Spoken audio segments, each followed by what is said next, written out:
O PT é o partido que dominou o cenário político desde 88 para cá, como você dizia. Num primeiro momento com uma grande expectativa de redenção nacional, um partido orgânico que veio de baixo, com militância aguerrida, e agora a militância aguerrida está em outro lugar.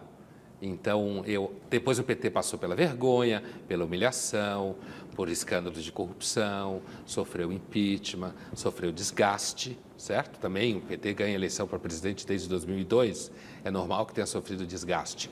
Necessariamente não precisava ser tão vergonhoso o desgaste, mas qualquer partido sofreria o desgaste.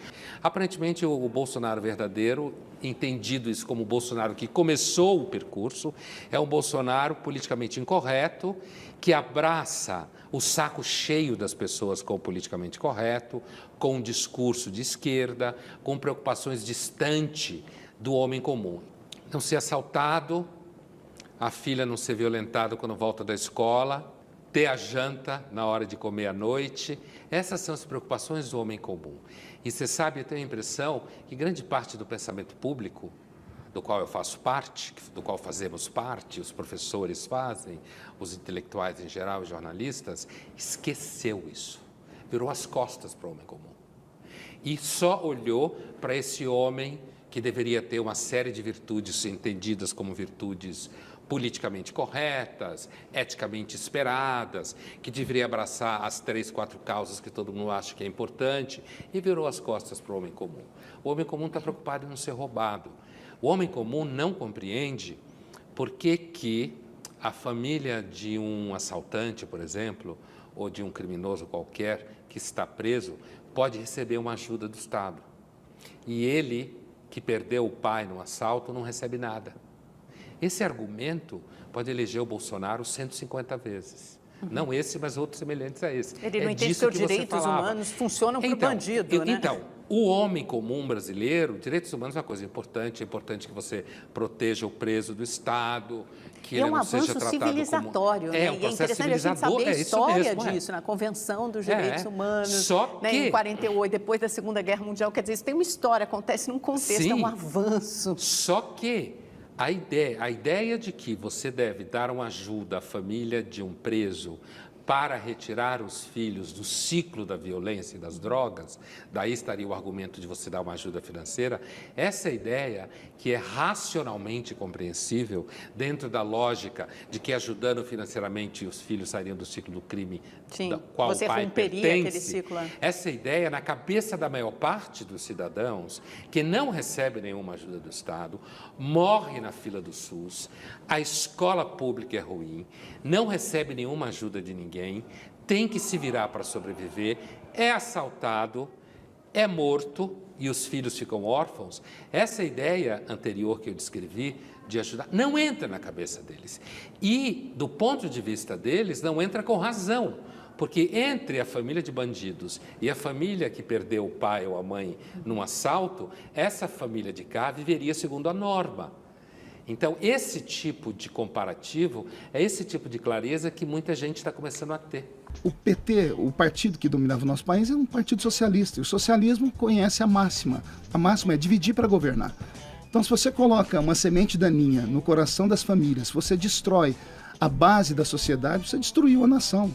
E foi o que aconteceu. Hoje, 4 amigos sentam numa mesa e ninguém pode conversar.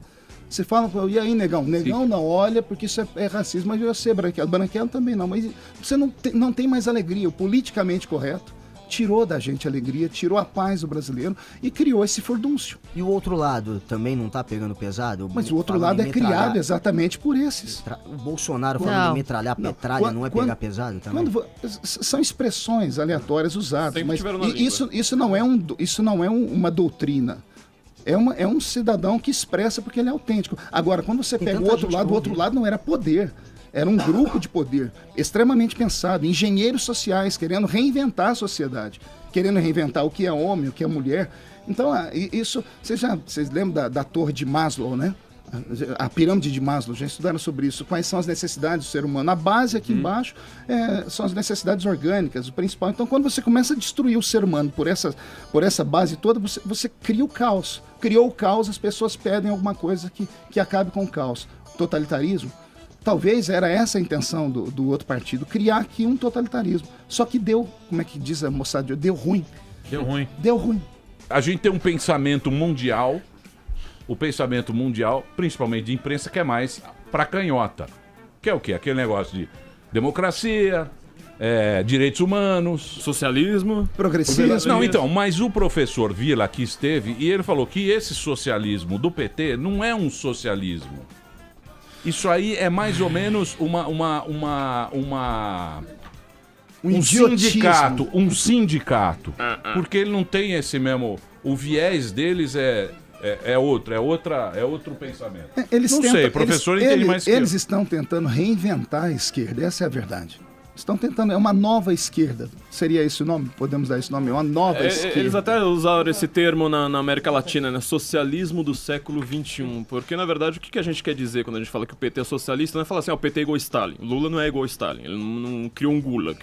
Só que ele faz parte de um movimento internacional que tenta implantar com diferentes graus, sobre tudo isso, uma forma de socialismo que é um movimento necessariamente internacionalista. Então, por exemplo... o Foro de São Paulo, ele é o think tank, são os pensadores que vão criar isso. Então, assim, quando você pensa, mas o Lula não é o Maduro, ele não é o Fidel Castro, mas ele está como a feição bonitinha...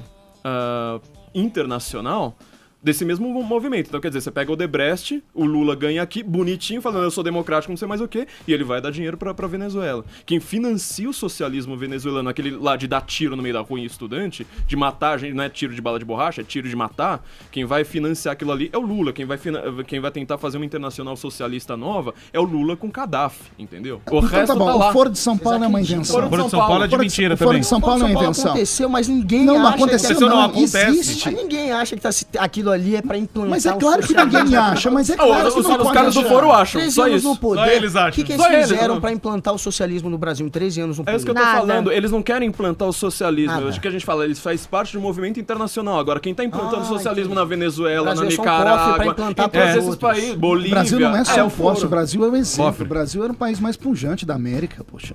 Então a ideia é o Brasil ser só um cofre capitalista pra bancar também, basicamente, exatamente. Você entendeu tudo. Não, viagem Pulga Noblat, você entendeu tudo. Você conseguiu aprender comigo. Parabéns. Olha, Nossa, eu não tô doutrinado, não acredito. Glória a Deus. Glória a Deus. Leva 10, menino. Sentou a turma aqui e falou, vamos fazer um esquema aqui que seja um socialismo da América Latina. Mas aqui o que acontece? O socialismo tem que ser adaptado. Por quê? Porque aqui a gente tem muito católico, tem muito isso aqui, e lá não existe religião, tal, é diferente. Então eles bolaram um jeito de fazer um esquema aqui, mas meio tupiniquim, né? Não dá muito certo. A inteligência da esquerda... Não funciona muito bem. A inteligência da esquerda tem que ser dado mão palmatória, né? Como o comunismo, ele é anticristão, ele é antirreligião, porque para o comunismo o Estado tem que ser Deus. As pessoas têm que depender do Estado para tudo. Bolsa Família, Bolsa Escola, Bolsa tudo que tem.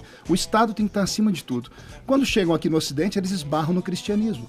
Porque o cristão, sendo ele fraco ou um gigante, quando ele tem algum problema, Emília, ele não vai na prefeitura. Todo cristão, quando tem problema, ele vai para a igreja dele, dobra o joelho, começa a rezar, a orar, acende vela, e ele busca um poder sobrenatural. E milagre não se explica, as pessoas recebem a bênção. E tanto é que Karl Marx chamou a religião de ópio do povo, porque ele não consegue colocar o Estado como Deus se tem um Deus que é concorrente a ele. Eles são tão inteligentes que chegam aqui no Brasil, aqui no nosso Ocidente, e criam um comunismo misturado com a religião. A teologia da libertação é o quê?